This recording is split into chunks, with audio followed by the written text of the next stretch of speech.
Hello everyone, I'm Santiago, and today I'm gonna be testing Pro Evolution Soccer 2019's demo on the GeForce GTX 1060, 3GB. I'll be doing 1080p, 1440p and 4K. To skip to not those sections of the video, check the timestamps down in the description. So first of all, I'll show you 1080p using the G4560. After that, I switched to the i3-8100, but you'll notice a very small difference between them while playing the game. Usually just on 1080p because we have a very high frame rate. So I just showed you the slight difference in performance using the i3, which is a quad-core CPU in this case. Then I switched to 1440p and using once again maximum settings like on 1080p. I stay over 60 frames per second all the time, excepting on free kicks and some of the replays, because there's a lot more detail in those instances. But those are the minority of the times. I'm focused on the usual gameplay, or just moving the players looking from the top. And finally at 4K, I do some overclock on the GTX 1060. I added 400 MHz to the memory clock, and I kept the core clock at around 2 GHz, and that was enough to be over 50 frames per second. Unfortunately, I couldn't maintain 60 frames per second all the time at 4K, but still, if you don't care about that and want the higher resolution, you can do so just fine. Like in the previous Pro Evolution Soccer game, it was capped at 60 frames per second. Here allows you to use a launcher and select the resolution plus the frame rate cap if you want 30 frames per second on gameplay and on the replays and all that kind of stuff. Or you can disable the frame rate cap altogether by just going into the NVIDIA control panel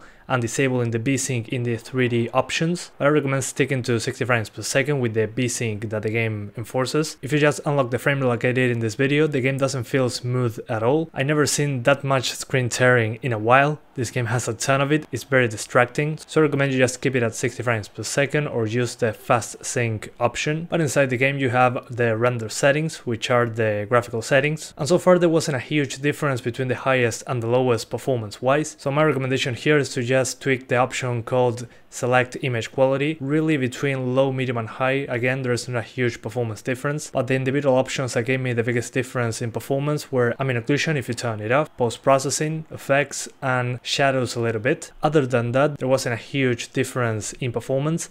You also have a dynamic resolution option that it can make a difference, but it seems a little too aggressive with the resolution changes. And on the CPU side of things, it seems that the G4560 is more than enough to maintain 60 frames per second. If you want to go over 120, you might want to use a quad-core CPU like an i3-8100 or better. I usually run into that problem using 1080p maximum on a GTX 1060, so if you have something worse than a 1060 or just want to play at 60 frames per second, a 2-core 4-thread CPU like a G4560 seems to be more than enough to handle this. Considering that this is a demo and the game releases in around a week from now, this demo's a little older than that. But yeah, I would expect pretty much the same performance. Not much else to say since the options don't do much of a difference in performance. The only important thing to note here, in my opinion, is to just keep the frame rate at 60 frames per second. That with the screen tearing this game has, is very distracting compared to most games that I play, so be aware of that. But yeah guys, that's pretty much it. I hope you keep enjoying the video, thanks for watching and see you next time.